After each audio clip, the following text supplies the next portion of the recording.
بسم الله الرحمن الرحيم. أعوذ بالله من الشيطان الرجيم. قالوا سبحانك لا علم لنا إلا ما علمتنا إنك أنت العليم الحكيم.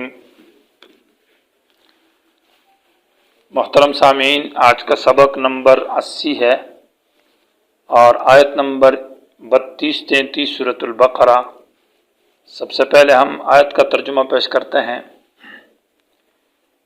قالو، تو فرشتوں نے کہا، سبحانک، پاک ہے اے اللہ آپ، لا علم لنا الا ما علمتنا، نہیں ہے ہمارے پاس کوئی علم سوائے اس علم کے جو آپ نے ہم کو دیا، بے شک آپ ہی ہر بات کو جانتے ہیں اور آپ کی ہر بات حکمت والی ہے. قال، اللہ تبارک و تعالی نے فرمایا، اے آدم بتا فرشتوں کو ان چیزوں کے نام بمائے فائدوں کے.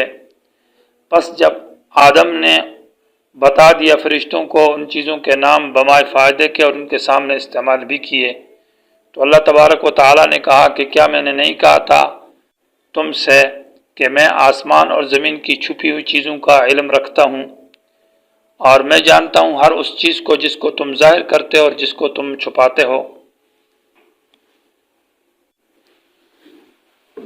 پہلی آیت جو ہے قال سبحانک لا علم لنا، اس آیت کا عنوان ہے اظہار و عجز الملائکہ، ملائکہ کی عاجزی کو ظاہر کرنا ہے کہ ملائکہ عاجز ہے، اور ملائکہ نے اقرار کیا ہے، اعتراف کیا ہے.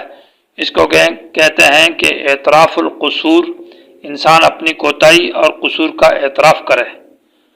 اور حدیث میں بھی آتا ہے کہ جب کسی انسان سے کوئی بات پوچھی جائے تو وہ یہ کہے کہ لا ادری، مجھے علم نہیں ہے. یہ گویا کہ لا ادری کہہ کر کہ جس بات کا اس کو علم نہیں ہے اور وہ آگے سے کہے مجھے علم نہیں ہے، تو یہ آدھا علم ہے اور آدھا ادب ہے.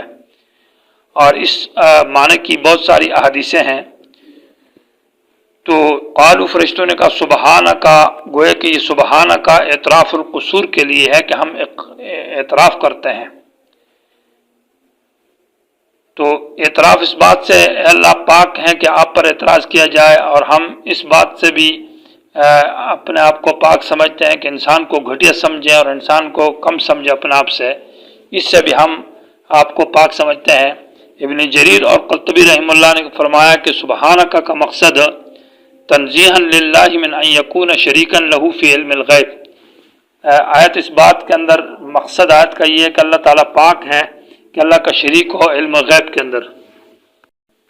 اور اس پر دلیل جو ہے لا علم لنا ہے کہ لا علم لنا دلیل ہے کہ فرشتے عالم الغیب نہیں ہے، یہ عادت ہے ملائکہ کی. لا علم لنا الا ما علمتنا میں نہیں ہمارے پاس کوئی علم سوائے اس کے جو آپ نے دیا ہے. تو بعض حضرات نے کہا فرشتوں کو علم جو ہے وہ علم الغیب کا علم حاصل ہے، کیونکہ الا ما میں استثناء ہے. تو اس پر اعتراض یہ ہے کہ استثناء الکل تو من الکل تو نہیں ہے کہ ہمارے پاس کوئی علم نہیں ہے مگر سب علم ہے، بلکہ استثناء البعض من الکل ہوتا ہے. پہلے کل کا ذکر ہے، اب اس میں بعض کا استثناء ہے. انکا انت العلیم الحکیم، یہ فواصل الآیت ہے، دلیل ہے کہ لا علم لنا الا ما علمتنا، کہ ہمارے پاس علم نہیں ہے اے اللہ، اس لیے کہ انکا انت العلیم، ہر چیز کو جاننے والے آپ ہی کی ذات ہے، اور الحکیم، آپ کی بات حکمت والی ہے. حکیم حکمت سے ہے، معنی جو چیز حکمت سے بری ہو، اور حکیم بمعنی محکم، جو مضبوط بات کو کہتے ہیں.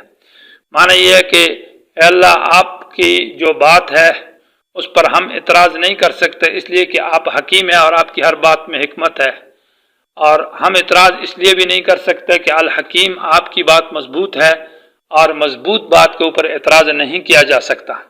آپ عالم بھی ہے، جانتے بھی ہے حکمتوں کو، اور آپ حکیم بھی ہے، آپ کی بات حکمت والی اور مضبوط بھی ہے. اعلیٰ اس آیت کے اندر اس بات کا ذکر ہے. پہلے تو یہ ذکر تھا کہ فرشتوں کو اللہ تبارک و تعالی نے آدم کو علم دے دیا اور فرشتوں کو اب سامنے میں پیش کیا، لیکن فرشتوں کے پاس علم نہیں تھا. لیکن یہ معلوم نہیں ہے فرشتوں کو کہ آدم کو علم ہے یا نہیں ہے. تو اس آیت کے اندر آدم کی فضیلت کا اظہار ہے فرشتوں پر کہ آدم کے پاس یہ علم ہے، اور یہ بات فرشتوں کو بھی پتہ چل جائے تاکہ فرشتے اس بات کو سمجھ جائیں کہ ہمارے اندر استعداد نہیں تھی، علم نہیں تھا، آدم کے پاس تھا۔ تو اس کا ذکر ہے، گویا کہ اظہار ہے فضیلت اور شرافت آدم کو فرشتوں کے سامنے۔ قال اللہ تبارک و تعالیٰ نے فرمایا، یا آدم، اے آدم، انبئ، بتا دے ان چیزوں کے نام ان فرشتوں کو بھی، اور ان کے سامنے ان کا استعمال کر تاکہ ان کو پتہ چلے۔ فلما انباہم، جب آدم نے بتایا ان چیزوں کے نام باسمائہم، بمائے فوائد کے اور صفات کے، تو قال اللہ تبارک و تعالیٰ نے کہا، الم اقل لکم، کہ اے فرشتوں کیا میں نے تم سے نہیں کہا تھا، انی عالم، کہ میں جانتا ہوں۔ یہ الم اقل کہاں کہا ہے اللہ نے؟ تو پہلی آیت میں ذکر ہے کہ انی عالم ما لا تعلمون، کہ میں جانتا ہوں وہ حکمتیں جو تم نہیں جانتے۔ وہ اللہ نے وہاں کہا تھا، تو اب دوبارہ اس کا ذکر کیا کہ الم اقل لکم، کیا میں نے نہیں کہا انی عالم، کہ میں جانتا ہوں۔ یہ عالم کے بعد غیب السماوات والارض ہے، تو غیب السماوات والارض یہ ما لا تعلمون کی جگہ میں ہے، کہ ما لا تعلمون جس چیز کو تم نہیں جانتے تو وہ غیب السماوات والارض ہے۔ پہلے فرشتوں کو کہا تھا کہ انی عالم، میں جانتا ہوں، ما وہ چیزیں لا تعلمون جو تم نہیں جانتے، تو لا تعلمون یہ غیب السماوات والارض ہے۔ تو گویا کہ جس چیز کو فرشتے نہیں جانتے وہ غیب السماوات والارض ہے۔ گویا کہ حاصل یہ نکلا کہ فرشتے آسمان کے غیب اور عرض کا علم نہیں رکھتے، وہ عالم الغیب نہیں ہے، جس پر دلیل ہو گئی۔ انی عالم، میں جانتا ہوں آسمانوں کی چھپی ہوئی چیزیں اور زمین کے اندر۔ یہ غیب جو ہے یہ مصدر ہے اور مبنی للفاعل بمعنی الاشیاء الغائبہ، وہ چیزیں جو غائب ہیں آسمانوں میں اور زمین میں۔ السماوات والارض یہ ترکیب میں ظرف بنتا ہے، معنی یہ ہے کہ غیب کہاں ہے، آسمان میں غیب ہے یا زمین میں۔ اور یہ مراد نہیں کہ سب چیزیں غائب ہے، مطلب بعض چیزیں غائب ہے جو انسانوں سے غائب ہے اور کچھ غائب نہیں ہے، لیکن غائب بھی ان کو جو کہا گیا ہے، اللہ کے سامنے تو ہر چیز حاضر ہے اور شاہد موجود ہے، ہم سے بعض چیزیں غائب ہے آسمان اور زمین میں، یہ معنی مراد ہوگا۔ عالم، اور میں جانتا ہوں، ما تبدون جس کو تم ظاہر کرتے ہو۔ تو وہ جس کو ظاہر کیا فرشتوں نے وہ یہ بات تھی کہ قالوا اتجعل فیہا من یفسد فیہا ویسفک الدماء، کہ تو زمین میں ایسے لوگوں کو پیدا کرے گا جو فساد کریں گے اور خون بہائیں گے۔ تو یہ ما تبدون ہے، اے فرشتوں جس کو تم ظاہر کرتے ہو میں اس کو بھی جانتا ہوں۔ وما کنتم تکتمون، اور جس کو تم چھپاتے تھے۔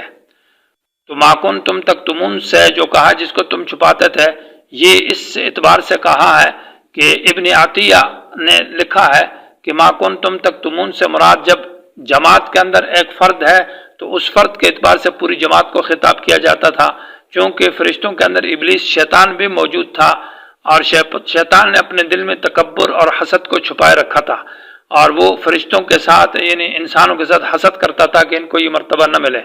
تو اللہ نے اس حیثیت سے وما کنتم تکتمون کہا ہے کہ تم جس کو چھپاتے ہو، یعنی تمہارے اندر ایک شخص ہے جو کہ شیطان ابلیس ہے، اور اس نے اپنے دل میں حسد اور تکبر چھپائے رکھا ہے۔